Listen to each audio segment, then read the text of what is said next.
Sir wave मैंने rule. Sir से उसी दिन पूछा तो सर ने बोला कि फिजिक्स का है, तो फिजिक्स सर से पूछने, इसलिए पूछा था मैंने आपसे। वेव रूल यार देखो, एक तो होता है वेवी कर्व, और wave rule in the sense मतलब वेव्स, हम लोग को पूरा एक चैप्टर पढ़ना है, उसमें कौन सा रूल, मतलब कुछ रूल बताओ क्या है, मतलब किस टाइप का है, तो मैं बता देता हूँ। मतलब वो क्वांटम क्वांटम मॉडल ढूंढने के लिए Sets are well-defined collection of objects. Well-defined collection of objects. अब well-defined का मतलब क्या होता है? जुलाई बैच, एनीवन? अब मैं इंडिविजुअली पहले देख लेता हूँ कौन कौन है। Arya is there, Deval is there, हर्ष,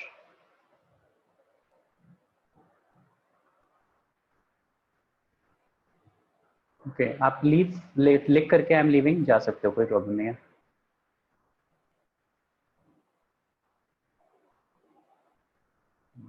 संस्कृति, ठीक है। तो what are sets? Sets are collection of well defined objects. ठीक है, अगर मैंने बोला कि वेल डिफाइंड, तो वेल डिफाइंड से मेरा ये मतलब है कि अगर मैंने कोई चीज बोली तो उससे मेरे दिमाग में एक इमेजिनेशन आ जानी चाहिए। Like for example if I am saying collection of all the natural numbers, तो collection of all the natural numbers से आपको समझ में आता है कि सारे के सारे नेचुरल नंबर्स कौन कौन से सेट्स में होंगे। सर आप अभी क्या बोले, मतलब सेट्स इज द वेल नहीं नहीं डिफाइंड। सर, ये नहीं, उसके पहले आप यू वर लाइक मैं ये करा रहा हूँ। मैं रिवीजन करा रहा हूँ चैप्टर 1 सेट्स का। तो प्लस सर आप कुछ पेपर पैटर्न या ऐसा कुछ नहीं बता रहे, और कुछ टिप्स बता दिया ये ऑलरेडी। तो अब भी आया क्या? हाँ सर, एक मिनट सर, मेरे को बस फोटो लेना है।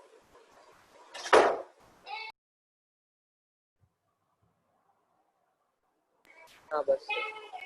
ओके, तो sets are well defined collection of objects. ठीक है, अब जैसे मान लो मैंने बोला कि set collection of all the natural numbers, तो collection of all the natural numbers से आपके दिमाग में एक इमेज आ जाती है कि यहाँ सेट के वैल्यूज क्या क्या हो सकती हैं, 1 2 3 4 5 6 सो ऑन, सारे नेचुरल नंबर्स उसमें एग्जिस्ट करेंगे। वेयर एज मैंने बोला कि let's say collection of all the good students of CBSE batch. तो अब ये गुड स्टूडेंट्स की डेफिनेशन फिक्स नहीं है। गुड स्टूडेंट्स कुछ भी हो सकते हैं। लाइक मेरे अकॉर्डिंग गुड स्टूडेंट्स हो सकते हैं जिनका बिहेवियर अच्छा हो, जिनका कैरेक्टर अच्छा हो। किसी और फैकल्टी के अकॉर्डिंग गुड स्टूडेंट्स हो सकते हैं जो अच्छे नंबर स्कोर करते हो। किसी और टीचर्स के अकॉर्डिंग गुड स्टूडेंट्स वो हो सकते हैं कि जो क्लास में कैसा रिस्पॉन्ड देते हैं, पॉजिटिव रिस्पॉन्ड देते हैं या नहीं देते हैं upon asking some certain questions. तो गुड स्टूडेंट्स की डेफिनेशन डिपेंड करती है पर्सन टू पर्सन। तो हम इसको वेल डिफाइंड नहीं बोल सकते, this is not well defined. तो सेट्स क्या होते हैं? Collection of well defined objects होते हैं। अब ऑब्जेक्ट क्या होता है? एनीवन? What are objects?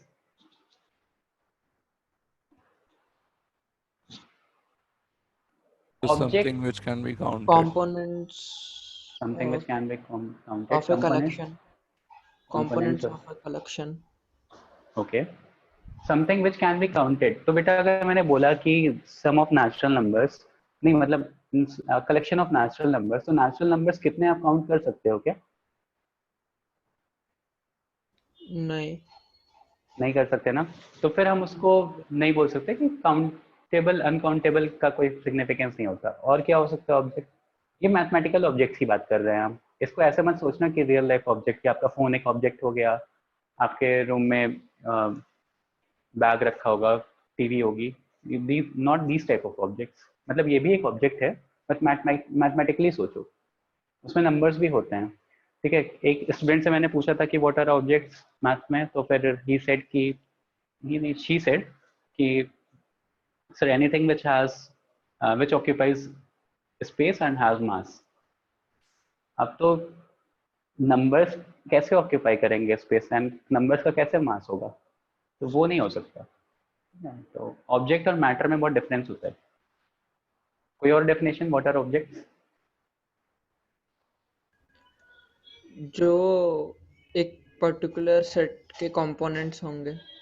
एक पर्टिकुलर सेट के कंपोनेंट्स होंगे। ठीक है, वो तो सेट के रिस्पेक्ट में ही बता रहे हो। मतलब objects can be anything. Objects can be number, object can be a screen, object can be laptop, object can be river, कुछ भी हो सकता है। ऑब्जेक्ट कैन बी एनीथिंग जिसको भी हम वेल डिफाइन कर सकें। ठीक है, अच्छे से एक डेफिनेशन प्रॉपर्ली प्रोवाइड कर सकें उसकी, उसको हम ऑब्जेक्ट मतलब जिसकी डेफिनेशन नहीं भी प्रोवाइड करते हैं वो भी ऑब्जेक्ट हो जाता है, बट सेट्स के केस में हम उन ऑब्जेक्ट्स को कंसिडर करेंगे जिसको हम प्रॉपर्ली डिफाइन कर सकते हो। ठीक है, जैसे इंग्लिश अल्फाबेट्स, तो इंग्लिश अल्फाबेट्स क्या हो गए? ऑब्जेक्ट हो गए। वोवेल्स इन इंग्लिश अल्फाबेट वो कैसे हो गए? ऑब्जेक्ट हो ऑब्जेक्ट। गए। ऑब्जेक्ट हो गए, वो सारे के सारे ऑब्जेक्ट्स होते हैं। डिफरेंट टाइप ऑफ ट्राइंगल्स वो भी एक ऑब्जेक्ट हो गए। अगर उसको वेल डिफाइन करना है कि all the equilateral triangles, all the equilateral triangles will be an object. ठीक है, तो इस तरह से। ठीक है, अच्छा अगर मैंने मान लो बोला कि set of all the youths from the city, तो ये वेल डिफाइंड है या नॉन वेल डिफाइंड है?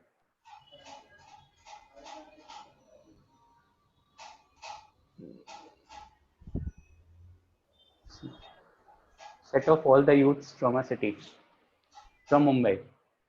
So whether this is well defined or not? Non. Not well defined है। क्यों not well defined है? Because फिक्स नहीं है ना कि यूथ की डेफिनेशन क्या हो सकती है। किसी के लिए 35 से ऊपर वाले नॉट वेल डिफाइंड है सर। नॉट वेल डिफाइंड है। ठीक है, ओके, तो ठीक है, ये सारी चीज़ें आप लोगों को समझ में आ गई। अब देखो सेट का एक नोटेशन होता है। ठीक है, सेट नोटेशंस। अच्छा ये ऑब्जेक्ट्स होते हैं ना, इनको हम मेंबर्स भी बोलते हैं। ठीक है, और एलिमेंट्स भी बोलते हैं। मेंबर्स और एलिमेंट्स भी बोलते हैं जनरल लैंग्वेज में। अब सेट का एक नोटेशन होता है। सेट का नोटेशन क्या होता है? हम सेट को रिप्रेजेंट करते हैं किसी पर्टिकुलर चीज से। ठीक है, तो सबसे पहले तो एक कैपिटल लेटर यूज होता है। Capital letter is the identity of that set. मतलब इसको हम सेट ए बोलेंगे। Capital letter is use to denote set. जैसे आपका नाम है, लेट्स से आपका नाम ओम है, आपका नाम देवल है, आपका नाम दिग्विजय है, एंड सो ऑन। तो आपका एक नाम होता है, उसी तरह से एक सेट का नाम होता है ए या बी। इसको एक लेटर से डिनोट करते हैं, वो लेटर यूजुअली कैपिटल होना चाहिए, कैपिटल लेटर से डिनोट होता है। फिर एक इक्वल टू साइन आता है और कर्ली ब्रैकेट्स आते हैं। कर्ली ब्रैकेट्स, कर्ली ब्रैकेट्स क्या डिटरमाइन करते हैं कि इस ए सेट का, इस ए सेट की ओपनिंग यहाँ पे हुई है और एंड यहाँ पे हुआ है। एंड ये जो कॉमा सेपरेटेड है ना, ये एलिमेंट्स होते हैं, ये मेंबर्स होते हैं या ये ऑब्जेक्ट्स होते हैं, मेंबर्स ऑफ ए सेट और एलिमेंट्स ऑफ ए सेट। या ऑब्जेक्ट्स ऑफ अ सेट, ये होता है। तो this is set notation. Capital letter से डिनोट होता है। Curly brackets, opening curly brackets बताते हैं कि हाँ ठीक है अब एलिमेंट्स की स्टार्टिंग हो रही है, एंड बताता है कि अब एंड हो चुके हैं दीज एलिमेंट्स। इसको एलिमेंट्स से डिनोट करते हैं। 3 डॉट का मतलब होता है, 3 डॉट का मतलब होता है कि इनफाइनाइट तक जाएगा, इनफाइनाइट जाएगा। ठीक है, अगर कोई सेट ऐसा हो गया, let's say set of all vowels, तो ए ई आई ओ यू, तो ये एक फाइनाइट सेट हो गया, मतलब इसके एलिमेंट्स को आप काउंट कर सकते हो। ये सारी चीजें भी मैं लिखवाऊंगा आगे। अल्फाबेट वो भी फाइनाइट होगा। ठीक है, तो सेट नोटेशन के लिए हम क्या करेंगे? कैपिटल लेटर यूज करते हैं, कर्ली ब्रैकेट्स के बाद हम एलिमेंट्स को ब्रैकेट्स में लिखते हैं।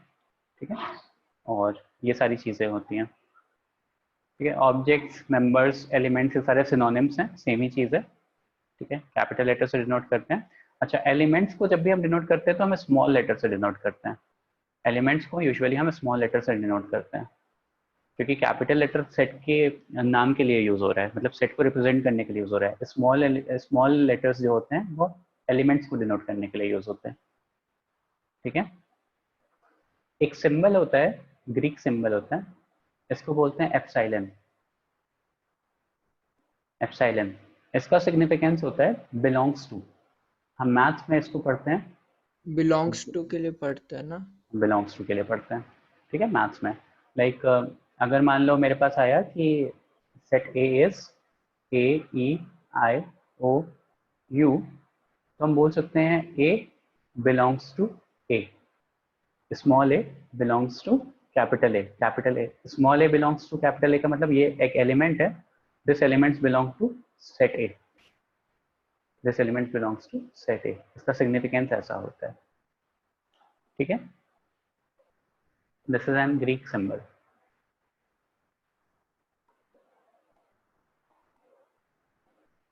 ओके, अब सेट को रिप्रेजेंट करने के 2 फॉर्म्स होते हैं, one is tabular form and another one is roster form.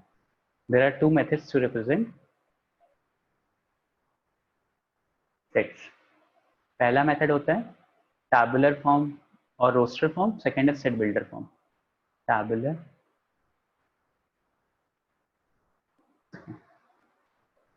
Tabular और सेट बिल्डर फॉर्म।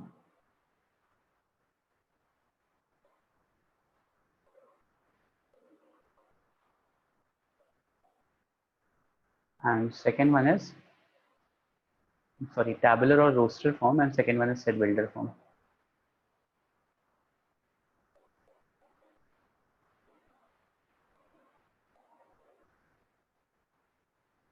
तो टैबुलर फॉर्म वही फॉर्म होता है जो आप अभी तक देख रहे थे कि हमने क्या किया कि जैसे एक सेट लिया, collection of all the vowels, collection of all the vowels में आपने क्या लिख लिया, ए ई आई ओ यू लिख लिया। तो देखो एक रो होती है tabular form, this is the first type, ठीक है, टैबुलर फॉर्म। तो टैबुलर फॉर्म में क्या होता है कि एक रो होती है, उसमें हम सारे एलिमेंट्स को कॉमा सेपरेटेड लिख देते हैं, दिस इज टैबुलर फॉर्म और roster form. Next one is set builder form. तो सेट बिल्डर फॉर्म के लिए हम यही सेम चीज क्या लिखेंगे, ए इज, देखो यहाँ पे हम क्या करते हैं, एक एलिमेंट लेते हैं, उस एलिमेंट को हम वेरी कराते हैं। तो लेट्स से हम एक्स लिया हमने, ठीक है, और इसी को वेरी कराएंगे such that x is an, x is a vowel,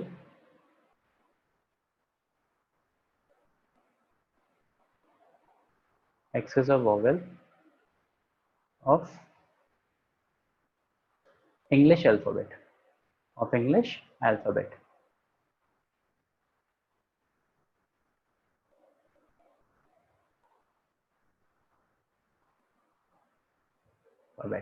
ठीक है, अब देखो इसमें क्या हुआ, नहीं डेफिनेशंस एग्जाम में नहीं आएंगी, ठीक है। इसमें क्या हुआ, जैसे मान लो x एक मैंने वेरिएबल लिया, ठीक है, इस वेरिएबल को मैंने वेरी कराया है। तो इसमें दो चीजें होती हैं, एक तो होती है मेरे पास डेफिनेशन कि x क्या हो गया, एक वॉवेल हो गया। अच्छा, इस पर्टिकुलर क्वेश्चन में वेट करते हैं, अभी समझते हैं पहले। देखो इसको बोलते हैं सेट बिल्डर फॉर्म, इसको बोलते हैं सेट बिल्डर फॉर्म। अब सेट बिल्डर फॉर्म क्या होता है कि मुझे सेट को बिल्ड करना पड़े, मतलब सेट के एलिमेंट्स को बिल्ड करना पड़े एक स्टेटमेंट के थ्रू या एक कंडीशन के थ्रू, तो उसको बोलते हैं सेट बिल्डर फॉर्म। तो यहाँ से डायरेक्टली आपको एक इमेज मिल रहा है कि आपके दिमाग में क्या आता है, x such that x is a vowel. अब वॉवेल तो अलग अलग, उसमें अलग अलग हो सकते हैं, जैसे हिंदी में वॉवेल्स अलग होते हैं जो स्वर होते हैं हमारे, ठीक है, मराठी में स्वर अलग होते हैं एंड सो ऑन। तो किसके वॉवेल्स हैं, vowels are from English alphabet, English alphabet के वॉवेल्स हैं। तो इसको पढ़ के भी आपके दिमाग में आ रहा है कि ए E I O you elements होंगे, इसको पढ़ के आपको डायरेक्टली पता चल रहा है कि ए ई आई ओ यू होंगे। तो both this forms are used to denote a set, ठीक है। ये जो कॉलन होता है इसको बोलते हैं सच दैट, सच दैट। हमने क्या किया, a is equals to x such that x is a vowel of English alphabet. एक वेरिएबल लिया x और उस वेरिएबल को हमने कहाँ पे वेरी कराया है, इंग्लिश अल्फाबेट पे वेरी कराया, और जब जब मुझे वॉवेल मिला है तो मैंने उसको कंसिडर कर लिया है, ठीक है। इसका एक और डेफिनेशन अभी, मतलब एक और बेटर वे में मैं बताता हूँ। जैसे मान लो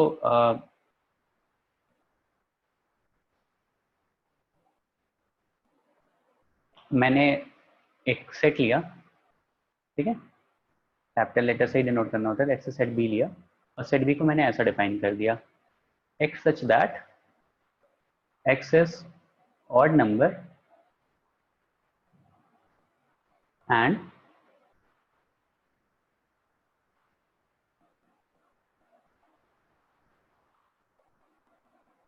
जीरो से 15 के बीच में है, ठीक है।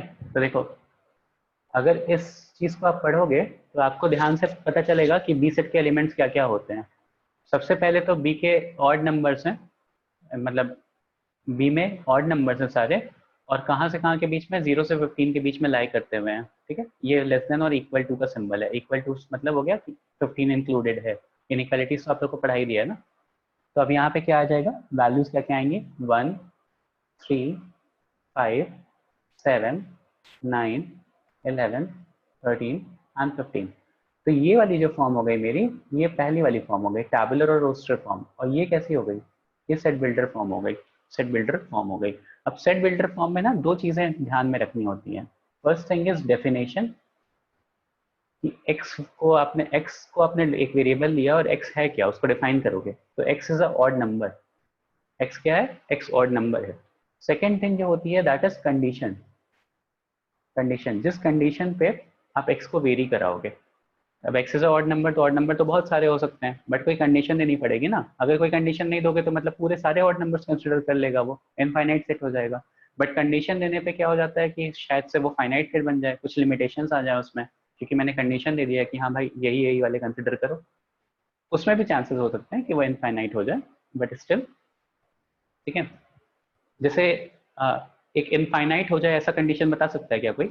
X is odd number such that जो कंडीशन हो वो इनफाइनाइट सेट को रिप्रेजेंट करे। Can anyone tell?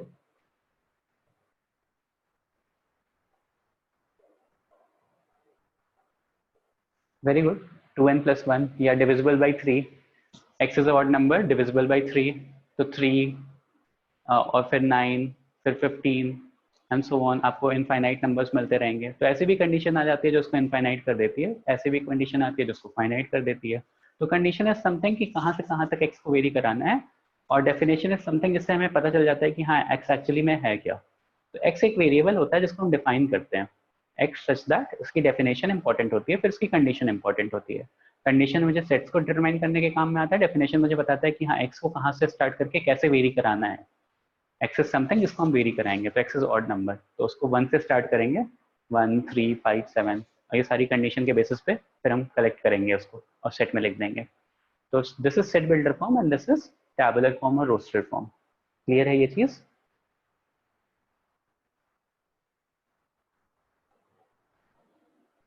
सबको? जुलाई बैच?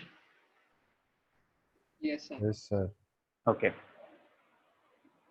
तो अच्छा, एक और चीज बताता हूँ, जो एलिमेंट्स होते हैं ना सेट्स में, all the elements inside a set वो यूनिक होते हैं। Like A1 A2 A3 dot dot dot, जितने भी सेट्स होंगे, all the elements are unique. All the elements are unique. Unique से मतलब समझ रहे हो ना कि कोई भी एलिमेंट ऐसा नहीं होता कि रिपीट हो रहा हो। जैसे मान लो A1 will not be equal to A2, या कोई भी एलिमेंट्स एक दूसरे से इक्वल नहीं होंगे, हर कोई इंडिविजुअली होगा, अलग अलग होगा, यूनिक होगा। ठीक है, तो ये एक इंपॉर्टेंट पॉइंट है कि all the elements of a set are unique. Sir but अगर ऑर्डर्ड सेट पूछ लिया तो फिर? ऑर्डर्ड सेट पूछ लेगा तो उसमें आप इंक्रीजिंग ऑर्डर या डिक्रीजिंग ऑर्डर में लिखोगे। अच्छा, ऑर्डर्ड सेट पूछ लेगा, वो तो फिर ठीक है। ऑर्डर्ड सेट में हम क्या करते हो, दो वैल्यूज आप कंपेयर कर रहे होते हो ना सेट की, कि वो ऑर्डर सेट है या नहीं है। एक सेट दूसरे सेट से इक्वल हो सकता है, सेट ए और सेट बी इक्वल हो सकते हैं, but individual elements should be unique. Ordered set में सेट ए और सेट बी इक्वल हो जाते हैं ना बेटा।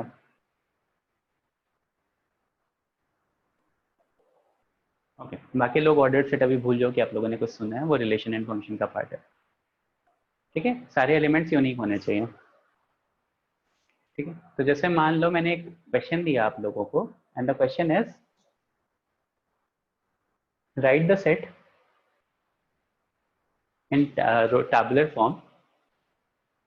सेट बिल्डर फॉर्म दिया है कि x such that x is a letter of word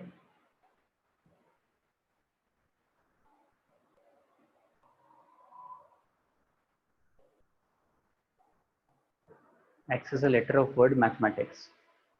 तो आपको सेट बी को टैबुलर फॉर्म में लिखना है। तो बताओ इसके एलिमेंट्स क्या क्या आएंगे?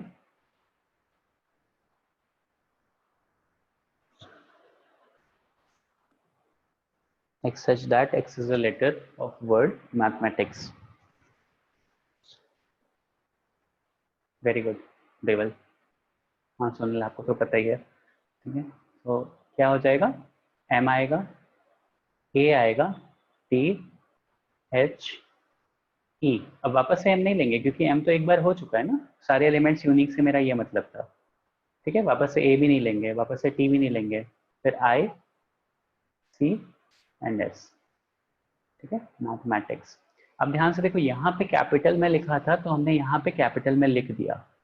क्योंकि एग्जैक्टली यही है, हम अपने मन से नहीं, क्योंकि मैथ्स के according capital M and small M दोनों डिफरेंट वेरिएबल्स हैं। आप लेते हो ना कहीं पे कैपिटल एक्स लेते हो, स्मॉल एक्स लेते हो डिफाइन करते वक्त, तो मैथ्स के अकॉर्डिंग दोनों बहुत डिफरेंट चीजें हैं। ठीक है, in maths both the variables are different, both have their unique identity. ठीक है, तो किसी ने अगर स्मॉल एम कर दिया, यहाँ पे स्मॉल ए कर दिया, स्मॉल टी कर दिया, आंसर लिखते वक्त अगर आप लोगों ने नोटबुक में जैसा यहाँ पे दिया हुआ है एकदम ऐसे सिंबल्स नहीं यूज किए, एकदम वैसा सेम फॉन्ट नहीं यूज किया, फॉन्ट एज एन फॉन्ट नहीं, राइटिंग फॉन्ट नहीं, फॉन्ट एज एन कैपिटल और स्मॉल वाला। ठीक है, अगर वैसा नहीं यूज किया तो आंसर गलत हो जाएगा। ठीक है, मैंने बोला था कि यूजुअली एलिमेंट्स को स्मॉल लेटर से डिनोट करते हैं, तो यूजुअली था वो, हमेशा नहीं था।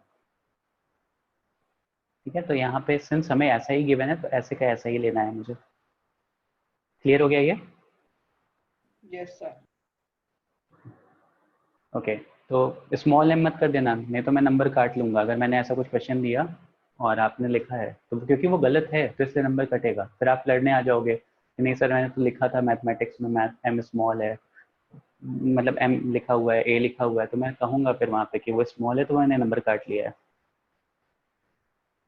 ठीक है, तो ध्यान से रखना, इस चीज़ को ध्यान में रखना। Types of sets. ठीक है, टाइप्स ऑफ सेट्स में क्या होता है, सबसे पहले तो आता है empty set. Empty set, empty set और नल सेट एक ही चीज़ है। तो कोई बता सकता है कि एम्प्टी सेट और नल सेट का क्या मतलब होगा?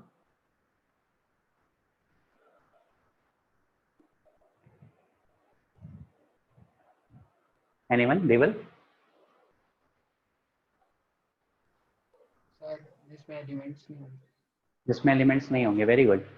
ठीक है, तो एम्प्टी सेट और null set is one set जिसमें कोई भी एलिमेंट्स नहीं होंगे। इसको डिनोट करने के लिए ऐसे भी डिनोट कर सकते हो, या एक ग्रीक अल्फाबेट होता है, इसको बोलते हैं फाई, इससे भी डिनोट कर सकते हो। फाई से भी डिनोट कर सकते हो और एक कर्ली ब्रैकेट्स करके भी डिनोट कर सकते हो। नाउ द क्वेश्चन अराइजेस कि is this a null set? No क्यों नहीं? सर, क्योंकि एलिमेंट फाई एक एलिमेंट की तरह है उसके अंदर। वेरी गुड बेटा, where here phi is acting as an element in this. ठीक है, मतलब फाई एक ग्रीक सिंबल है और वो ग्रीक सिंबल इस ब्रैकेट का एलिमेंट है, मतलब इसका एलिमेंट हो गया।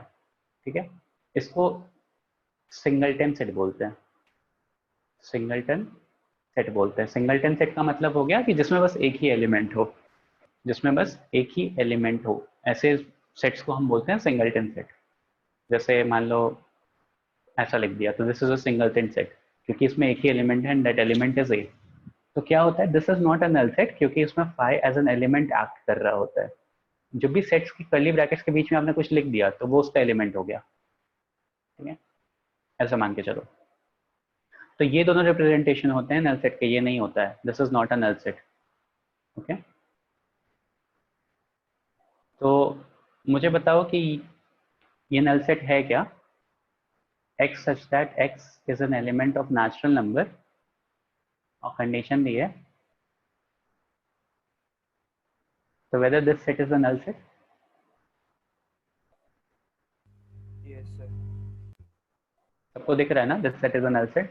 5 से 6 के बीच में कोई नंबर नेचुरल नंबर आता है क्या? नहीं आता, तो this is a null set. इसको ऐसा लिखोगे और इसको ऐसा लिखोगे। ठीक है, या तो 5 लिखोगे या तो कर्ली ब्रैकेट्स ऐसे। Okay, set of odd natural numbers divisible by 2, null set आएगा या नहीं? Set of odd natural numbers divisible by 2।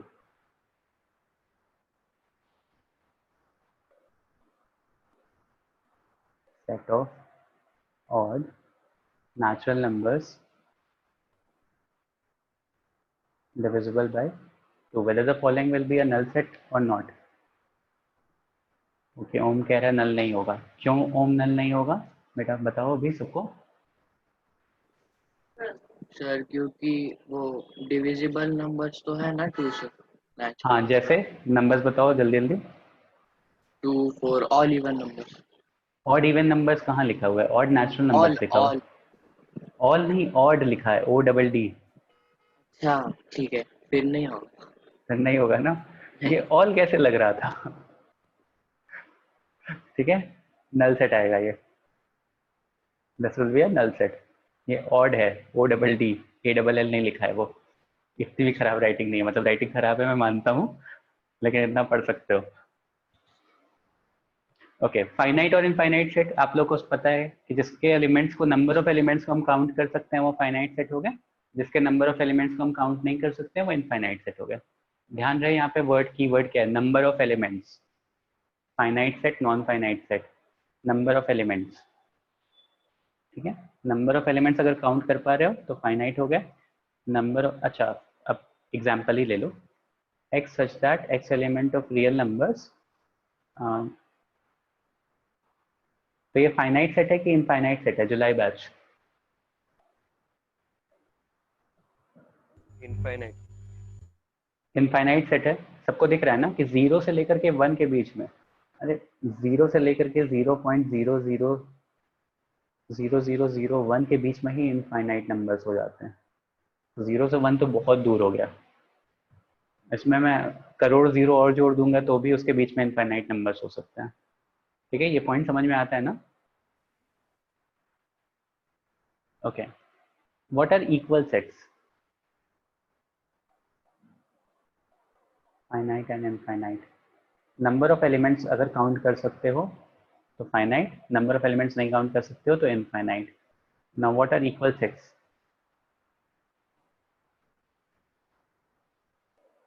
देखो इक्वल सेट क्या होते हैं, जैसे मान लो मेरे पास सेट ए है 1 2 एंड 3, सेट बी है 2 3 4, सेट सी है 3 1 एंड 2, और सेट डी है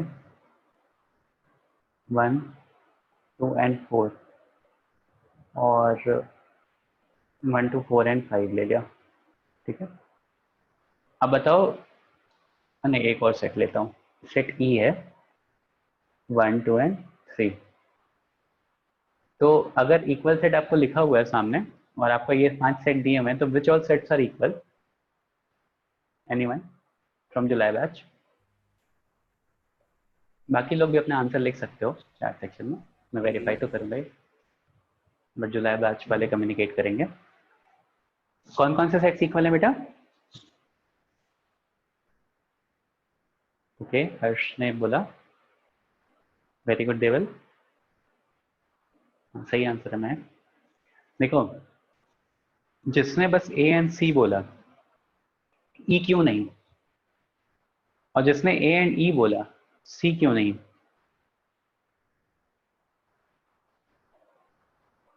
देखो यहाँ पे 3 सेट्स इक्वल हैं, A is equals to C is equals to E. क्यों इक्वल है? देखो 2 कंडीशन चेक करनी पड़ती है। फर्स्ट कंडीशन इज, अब यहाँ पे बता रहा हूँ मैं, फर्स्ट कंडीशन इज कि नंबर ऑफ एलिमेंट सेम होने चाहिए, नंबर ऑफ एलिमेंट्स सेम होने चाहिए, and second condition is elements same होने चाहिए, एलिमेंट्स सेम होने चाहिए। देखो नंबर ऑफ एलिमेंट्स 3 है, 3 है, एलिमेंट सेम है, यहाँ पे 1 है, यहाँ पे 2 है, यहाँ पे 3 है, यहाँ पे भी 1 है, यहाँ पे भी 2 है, यहाँ पे भी 3 है। ऑर्डर मैटर नहीं करता, ऑर्डर मैटर नहीं करता। यूजुअली नंबर देख करके आप सोचते हो ना इंक्रीजिंग ऑर्डर में होना चाहिए या डिक्रीजिंग ऑर्डर में होना चाहिए, बट ऐसा कुछ भी नहीं है। जैसे फॉर एग्जाम्पल मैंने बोला कि letters from the word Harsh, from the name of Harsh, ठीक है, तो हर्ष के नाम से आप कौन कौन से लेटर्स पिक कर सकते हो? एच पिक कर सकते हो, ए पिक कर सकते हो, आर पिक कर सकते हो, एस पिक कर सकते हो। ठीक है, अब यही होगा, ठीक, यही होगा मेरे पास। अब चाहे मैं ए पहले लिख दूं चाहे बाद में लिख दूं, मेंबर्स तो सेम ही रहेंगे ना, एलिमेंट्स तो सेम ही रहेंगे। कोई रैंकिंग सीक्वेंस नहीं डिफाइंड होती है कि ए पहले आता है एच बाद में आता है, वो इंग्लिश में होता है, मैथ्स में कुछ नहीं ऐसा।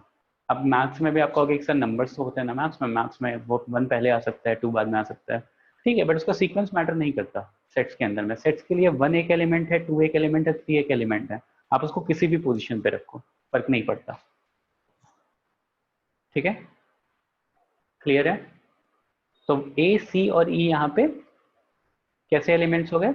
इक्वल इक्वल सेट्स हो गए। कैसे सेट्स हो गए? इक्वल सेट्स हो गए। तो इसमें 2 कंडीशन चेक की कि नंबर ऑफ एलिमेंट सेम होने चाहिए, तो देखो तीनों में 3 3 एलिमेंट है, एलिमेंट्स भी सेम होने चाहिए, मतलब जो उनके एक्चुअल एलिमेंट्स हैं वो भी सेम होने चाहिए। यहाँ पे देखो 4 आ गया तो ये इक्वल नहीं कर सकते हो आप, ठीक है। यहाँ पे 5 आ गया, नंबर ऑफ, यहाँ पे तो नंबर ही सेम नहीं रहा, तो इनको इक्वल सेट्स नहीं बोल सकते हो। इक्वल सेट अनइक्वल सेट भी आपको समझ में आ रहा होगा कि ए बी अनइक्वल है, बी डी अनइक्वल है, ए डी अनइक्वल है, C B C D unequal है, E B E D unequal है, सब अनइक्वल सेट्स हैं बाकी सारे। ओके, तो यहाँ पे हम बोलेंगे ए इज इक्वल्स टू और A is not equal to, ये नॉट इक्वल टू का सिंबल होता है, ठीक है। A is not equal to B, sorry A is not equal to B, A is not equal to D and so on. Okay, ठीक है, ये हो गया। Now comes subset. अच्छा, एक और चीज, यहाँ पे दिस जिसमें नंबर ऑफ एलिमेंट सेम हो जाते हैं ना, if number of elements are same and two sets, तो ऐसे सेट्स को हम बोलते हैं equivalent set. Equivalent set, if number of element same हो जाते हैं तो हम उसको बोलते हैं इक्विवेलेंट सेट। इक्विवेलेंट सेट, ठीक है। अब प्रसन्ना आप होना मीटिंग में, प्रसन्ना ऐसे डेफिनेशन नहीं पूछ सकता, लेकिन आपसे ये पूछ सकता है कि whether the following which of the following are equivalent set. तो अगर आपका डेफिनेशन क्लियर नहीं रहेगी तो आप वो चीज़ वैसे में नहीं लिख पाओगे, तो डेफिनेशन डायरेक्टली नहीं पूछेगा कि right the definition for equivalent set, या व्हाट आर इक्विवेलेंट सेट पूछ सकता है, वैसे पूछता है। तो सर अब तक हमें पूछते थे ना, इसलिए पूछ रहा था। नहीं, पूछ भी सकता है कि व्हाट आर इक्विवेलेंट सेट, ऐसा एंड गिव एग्जांपल्स एक नंबर में पूछ सकता है, ठीक है। मतलब तो एक आइडिया होना चाहिए, अपनी लैंग्वेज में लिख सकते हो, एग्जैक्ट डेफिनेशन नहीं चाहिए, बट एक आइडिया होना चाहिए। Okay sir.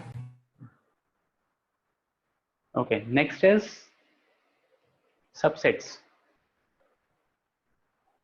सबसेट्स, तो सबसेट्स क्या होते हैं?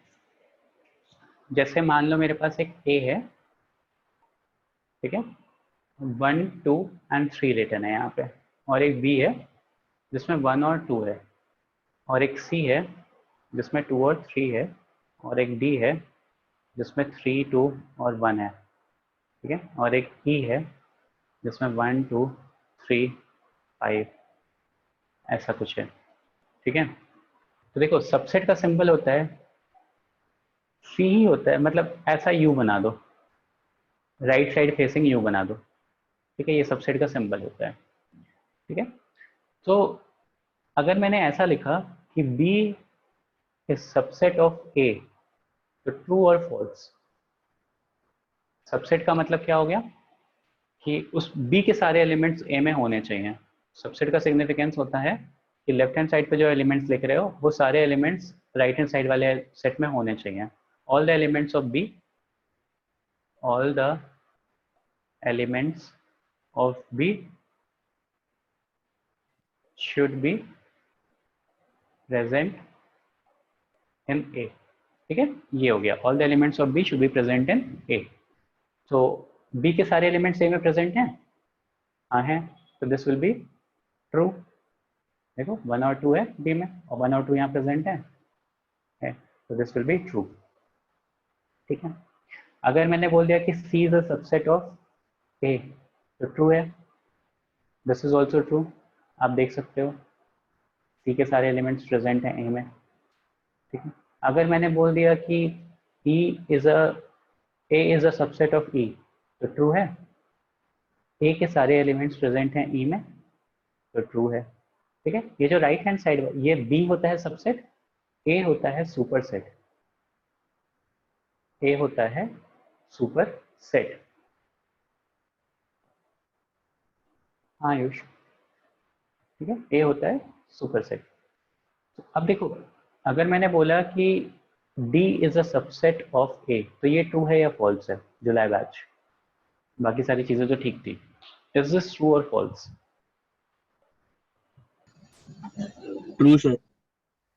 ट्रू है। क्यों ट्रू है? क्योंकि डेफिनेशन क्या है कि D के सारे एलिमेंट A में प्रेजेंट होने चाहिए, तो D के सारे एलिमेंट A में प्रेजेंट हैं क्या? हाँ हैं, तो ट्रू है। तो अगर बाई चांस मेरे पास ऐसा हो जाता है कि D is a subset of A and A is a subset of D. अगर ये दोनों कंडीशन हो जाती है तो हम बोलते हैं A is equals to D है, इक्वल सेट की कंडीशन हो जाती है। फिर वो क्या हो गया, बाई चांस अगर ऐसी डेफिनेशन आ गई कि D is a subset of A also a is a subset of D, अगर ये दोनों चीजें हो गई, सेटिस्फाई कर गई, तो हम बोल सकते हैं कि ए इज इक्वल्स टू डी होगा, तभी ये दोनों कंडीशन ट्रू हो रही है। ऐसे दोनों में से एक तो फॉल्स होती ना, जैसे बाकी सारे में देखो B is a subset of A, तो A is a subset of B नहीं बोल सकते हो आप, A is not a subset of B, right. But अगर ये दोनों कंडीशन ट्रू हो रही है तो इससे आप ये डिटरमाइन कर सकते हो कि ए इज इक्वल्स टू टी, मतलब ए और डी इक्वल है, तभी ऐसे दोनों कंडीशन ट्रू हो रही होगी। ठीक है। अच्छा, अब देखो किसी के भी टोटल नंबर ऑफ सबसेट्स कितने बन सकते हैं। जैसे मान लो मेरे पास 2 एलिमेंट थे, ठीक है, तो इसका एक सबसेट तो ऐसा हो गया, ठीक है, लेट्स से इसको सेट सी बोल दिया। एक सबसेट इसका ऐसा हो गया, लेट्स से इसको सेट बी बोल दिया। एक सबसेट इसका ऐसा हो गया, लेट्स से इसको डी बोल दिया। और एक सबसेट ऐसा भी तो हो गया, ये चारों इसके सबसेट है या नहीं है, एनीवन, Yes. है ना? क्योंकि अगर मैंने बोला कि ए का five is a subset of A, तो ट्रू है या फॉल्स है?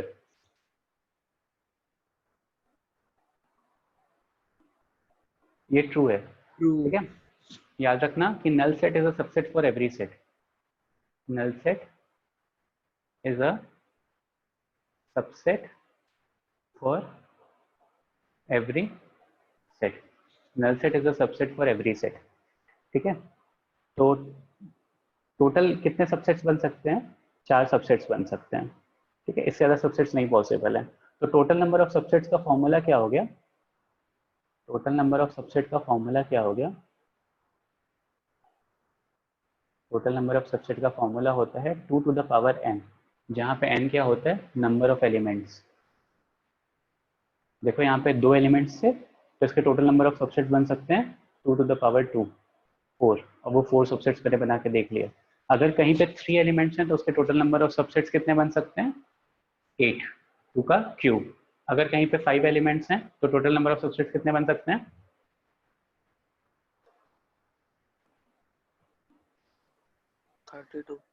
32 बन सकते हैं, 2 टू द पावर 5, 32, ठीक है। अब तो ये टोटल नंबर ऑफ सबसेट्स हो गए। एक चीज आती है total number of proper sets, total number of proper sets. अब total number of proper sets क्या होता है ना, 2 to the power n minus 1, 2 to the power n minus 1। Minus 1 क्यों करते हैं? बिकॉज हम फाइ को एक प्रॉपर सेट की तरह ट्रीट नहीं करते, तो हम वो फाइ वाला सेट उससे माइनस कर देते हैं। तो अगर लास्ट वाले क्वेश्चन में पूछता कि total number of proper sets कितने आ रहे हैं, तो total number of proper sets 3 आ रहे थे, ठीक है। तो total number of proper sets 3 आ रहे थे। यहाँ पे total number of proper sets कितने आ जाएंगे?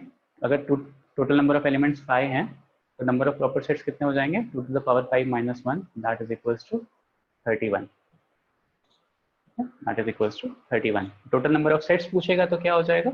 Total number of sets will be 32, 2 to the power 5।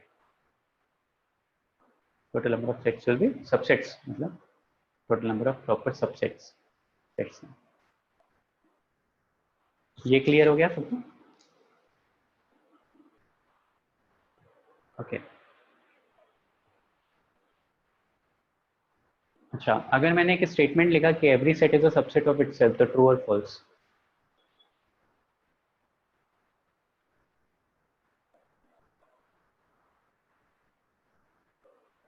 Every set is a subset of, Hardik proper sets नहीं, प्रॉपर सबसेट्स था, सबसेट्स लिखा हुआ। प्रॉपर सबसेट्स में क्या करते हैं हम, एक जो 5 वाला सेट होता है ना, सबसेट होता है, उसको माइनस कर देते हैं। एक सेकेंड तक बता रहा हूँ। ये वाला क्वेश्चन का आंसर दो, every set is a subset of itself, true और false? True. True, every set is a subset of itself, true है ये, ओके। और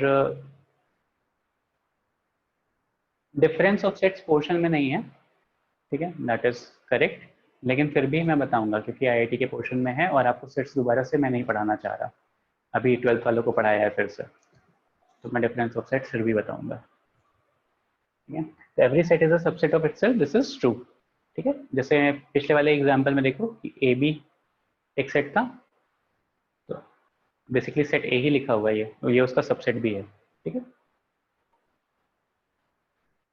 phi is a subset of every, null set is a subset of every set, total number of sets are 2 to the power n। ये सारी चीजें आप लोगों को बता दी।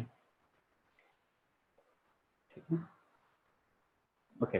कॉम्प्लीमेंट ऑफ सेट भी नहीं है ना? नहीं बेटा, अब ऐसे मत सोचो कि है कि नहीं है, पढ़ोगे सब आप।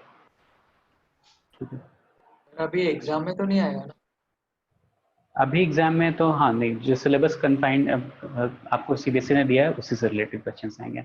मैं लीनियर इनइक्वालिटीज के क्वेश्चन के लिए you do not have to use the graph paper for this exam, आप लेकिन प्रॉपर स्केल और पेंसिल का यूज करके प्रॉपर क्वाड्रेंट्स मार्क करोगे, मतलब एजम की प्रॉपर सही तरीके से मार्क करोगे उसको। ओके ठीक सर। है? तो ग्राफ की जरूरत नहीं है, आप नॉर्मली भी सॉल्व करके भेज सकते हो, मुझे बस शेडेड रीजन देखना होगा अगर वैसा कुछ क्वेश्चन आता है तो, बट प्रॉपर पेंसिल और स्केल लेकर के प्रॉपरली ड्रॉ करना। ठीक है, ग्राफ पेपर की जरूरत नहीं है अभी। जेई लेक्चर्स में एक्चुअली में ये कॉन्सेप्ट इस फॉर मेंस एडवांस में ये कॉन्सेप्ट यूज नहीं होता है सेट्स, लेकिन जेई में इसको पढ़ाते नहीं है क्योंकि आप स्कूल में पढ़ चुके होते हो ये चीज़, या स्कूल के लेक्चर्स में पढ़ लेते हो। 12th वालों को मुझे नहीं पता, मैंने नहीं पढ़ाया था लास्ट ईयर, मैं नहीं था लास्ट ईयर, तो उन्होंने कैसे पढ़ा था हम लोग को नहीं आता था, और एग्जाम में फिर उन लोगों से क्वेश्चन गलत होने लगे, तो मुझे वापस से मेंस के लेक्चर्स में 12th वालों को ये चीज़ से पढ़ानी पड़े। तो इट इज़ बेटर कि आप फर्स्ट टाइम पे ही सही से पढ़ लो। ठीक है, ओके। अब आता है एक इंग्लिश लॉजिशियन था जिसका नाम था जॉन वेन। जॉन वेन, इन भाई साहब ने क्या किया ना कि इंग्लिश के लॉजिक्स के अकॉर्डिंग उन्होंने सर्टेन फिगर्स को यूज करके इंग्लिश के लॉजिक्स को सर्टेन फिगर्स के थ्रू रिप्रेजेंट करना शुरू किया। ठीक है, तो इंग्लिश के लॉजिक्स एज एन की if A is related to B then B is related to C and so on, इस तरह के रिलेशंस को उन्होंने क्या किया ग्राफिकली, मतलब पिक्चर्स के थ्रू सर्कल्स, कर्व्स, रेक्टेंगल्स, इन सब के थ्रू यूज करना शुरू किया। और इन्हीं भाई साहब की वजह से उस इंग्लिश लॉजिक को हमने क्या किया, मैथमेटिक्स में इम्प्लीमेंट किया। बहुत अच्छी अच्छी डिस्कवरीज की हैं, मतलब अच्छी अच्छी चीज़ें डिस्कवर की हैं इन्होंने, जॉन वेन नाम है। ठीक है, तो 18th सेंचुरी में थे ये। तो इनके कॉन्सेप्ट्स इतने ज़्यादा अच्छे थे कि हमने उसको अपने सेट थ्योरी में इम्प्लीमेंट किया, और इन्हीं की वजह से हम क्या पढ़ते हैं, वेन डायग्राम पढ़ते हैं। और ये वेन डायग्राम इतना यूजफुल है क्वेश्चन करते वक्त, चीज़ों को इतना सिंपल वे में रिप्रेजेंट कर देना कि मतलब आदम की जो कॉम्प्लिकेटेड क्वेश्चंस भी होते हैं ना उसको ये बहुत सिंपल कर देता है। ये हम पढ़ेंगे कैसे करता है। तो इन्होंने क्या किया था कि इंग्लिश लॉजिक्स को फिगर्स के थ्रू, कर्व्स और रेक्टेंगल्स और सर्कल्स, इन सब के थ्रू बेसिकली रिप्रेजेंट किया था। ठीक है, तो वही चीज़ को हम बोलते हैं वेन डायग्राम, और वो हमने मैथ में इनकॉर्पोरेट किया है। ठीक है, तो before studying Venn diagram, what are universal sets? What are universal sets? नाम से क्या लग रहा है यूनिवर्सल सेट क्या होगा?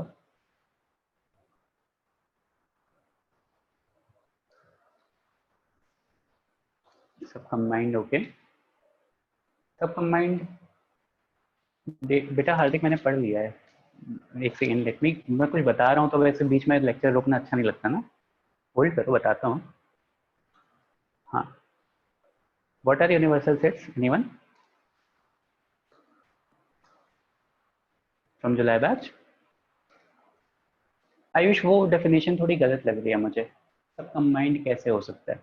मतलब जैसे मान लो मैंने बोला कि ऑल द इंग्लिश अल्फाबेट्स, ठीक है, जैसे मान लो मैंने बोला कि set of all vowels, set of all vowels क्या हो गए? ए ई आई ओ यू हो गए। तो ये कहाँ से उठ करके आए हैं? ये कहाँ से उठ करके आए हैं? ये इंग्लिश अल्फाबेट से उठ करके आए हैं। तो यूनिवर्सल सेट विल बी, बता रहा था सर। सर मैं मतलब आपने बोला ना कि फर्स्ट टाइम में क्या स्ट्राइक करता है आपको ये सुन के, तो वो बस बोला। अच्छा अच्छा ओके ठीक है। तो यूनिवर्सल सेट क्या हो जाता है? नहीं मतलब आपको तो पता होना चाहिए, इसके लिए मैंने ऐसा बोला था। ठीक है, तो यूनिवर्सल सेट इज बेसिकली मेरे सारे इंग्लिश अल्फाबेट का सेट हो गया, मतलब कि जो से ए से लेकर के ए टू जेड सब कुछ हो गया, ठीक है। इसी का सबसेट बाकी सारे सेट्स होते हैं। तो universal set is one set जिसके सबसेट्स बाकी सारे सेट्स होते हैं, ठीक है। Universal set is a set of which every other set is a subset. Very good Aryan, ठीक है। तो अब जैसे मान लो तो यही सेम चीज क्या किया ना, यही सेम चीज को मैं नंबर सिस्टम से एक्सप्लेन करता हूँ तो आप ज्यादा बेटर में समझ पाओगे, क्योंकि नंबर सिस्टम आप सभी लोगों को पता है। तो देखो क्या होता है कि जैसे मान लो आई हैव, बहुत सारे सर्कल्स हैं मेरे पास,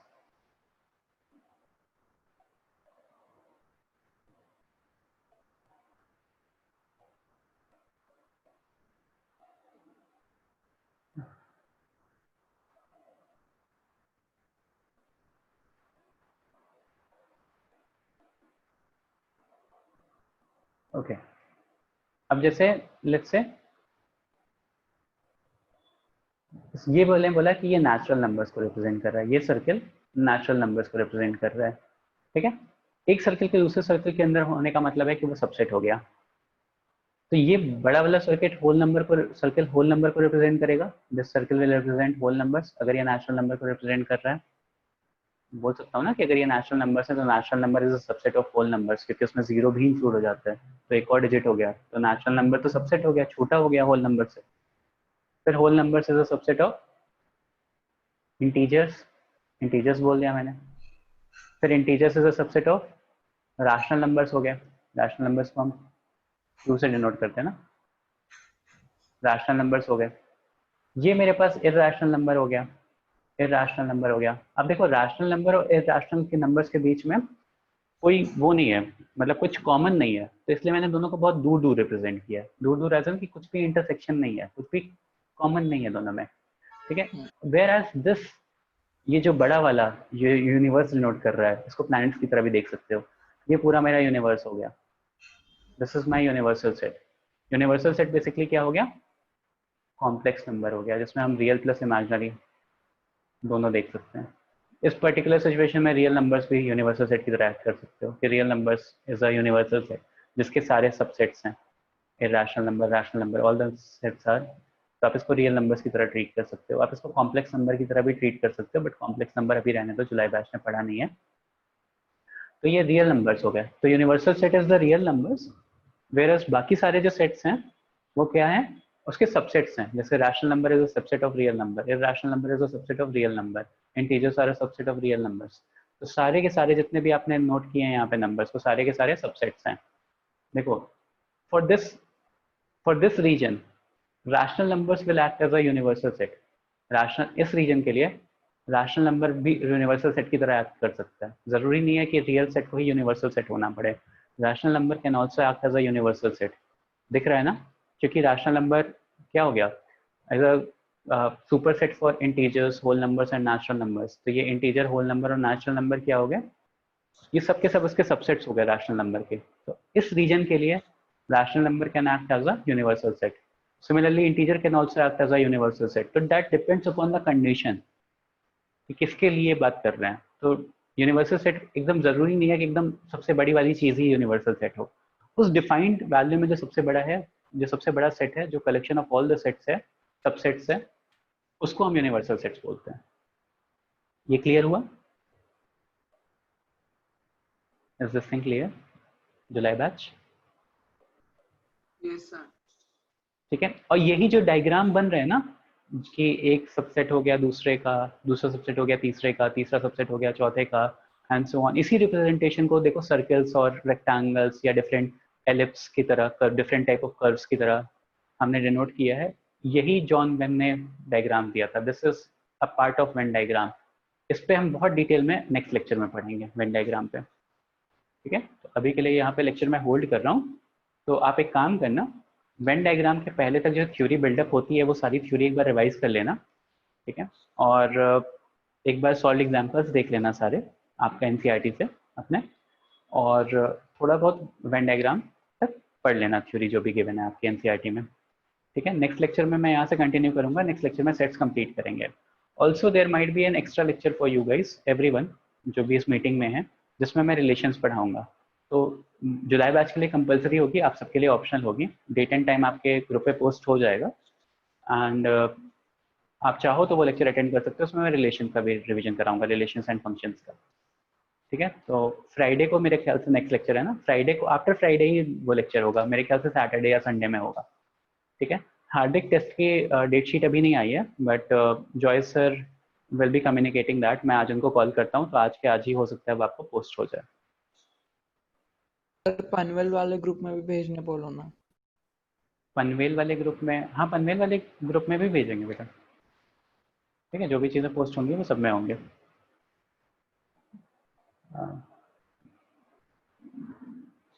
पी और कंप्यूटर साइंस में मैं नहीं कुछ कमेंट कर सकता यार अनीश, सॉरी। सर मेरे को रिलेशंस एंड फंक्शंस के सिलेबस में डाउट है सर। सिलेबस में डाउट है? हाँ सर, वो मतलब डिलीटेड पोर्शन में लिखा है अप टू आर एक्स वो सब क्या है सर? अब तो आर एक्स लिखा हुआ है। अच्छा मैं एक बार देखता हूँ, समझाता हूँ। मैं रिलेशन एंड फंक्शन वाली क्लास में उसको बता दूंगा। ठीक है, हाँ नेक्स्ट क्लास सर में वो बता देता हूँ। जो एक्सरसाइज है, जो एग्जाम्पल 1 है ना, हम्म। एग्जाम्पल्स, उसमें एक एग्जाम्पल में मैंने देखा था कल, तो उसमें आर लिखा है, वो होगा शायद। अच्छा, आर लिखा है, हाँ वो आर एक्स नहीं, आर लिखा होगा, सही बोल रहा है हाँ वो।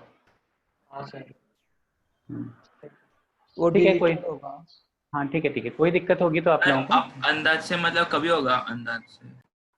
यार नेक्स्ट वीक में होगा। तो मंडे से 6 सब्जेक्ट्स हैं या 5 सब्जेक्ट हैं, तो वो 5 दिन होंगे, मंडे सर मैं ट्यूसडे एक्स्ट्रा वेडनेसडे क्लास की थर्सडे बात फ्राइडे। कर रहा हूँ। अच्छा एक्स्ट्रा क्लास, एक्स्ट्रा क्लास मैं देखता हूँ यार, तुम पांचों बैचेस की कोई क्लास नहीं होनी चाहिए ना उसमें। बैच 1 बैच 2, फिर थाने पनवेल, नहीं थाने तो नहीं आता, पनवेल सीवुड एंड जुलाई, इन सारे बैचेस का कोई क्लास नहीं होना चाहिए उसमें। पॉइंट समझ रहे हो ना? तभी मैं ले एक और पाऊंगा। सर, सर संडे को कोई जेई का टेस्ट नहीं होगा ना? नहीं संडे को कोई जेई का टेस्ट नहीं होगा। हम लोग प्लान कर रहे थे बट फिर हम लोगों ने छोड़ दिया क्योंकि आप लोग के स्कूल के टेस्ट आ रहे हैं। जुलाई बैच का फ्राइडे को टेस्ट है, TWT जो मैंने बोल रखा है, that will be there for July batch. चलो ओके, आई एम सर कब एंडिंग है दिस वो? सेशन। जुलाई बैच का जुलाई फ्राइडे को बैच है, का कब? फ्राइडे को, फ्राइडे। इस फ्राइडे? अब कौन पूछ रहा है जुलाई बैच का इस फ्राइडे? सर मैं कौन, नाम बताओ, लिख के सर नहीं आ रहा है यहाँ पे। सर मैं अच्छा, डिस्कनेक्ट हो गया था बीच में। और फिर आप जुलाई बैच में थोड़ी ना हो।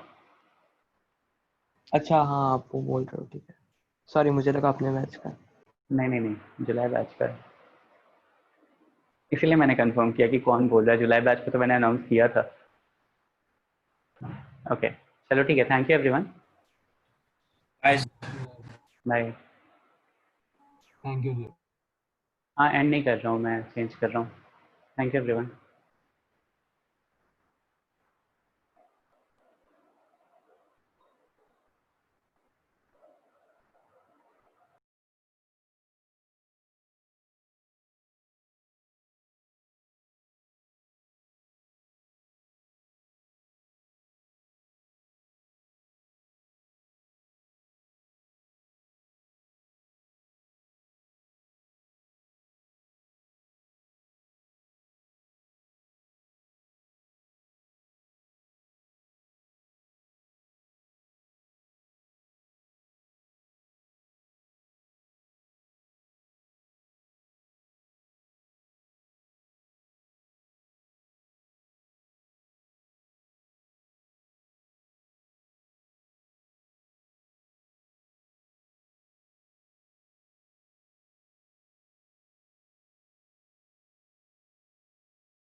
मैम कोई वेटिंग रूम में है।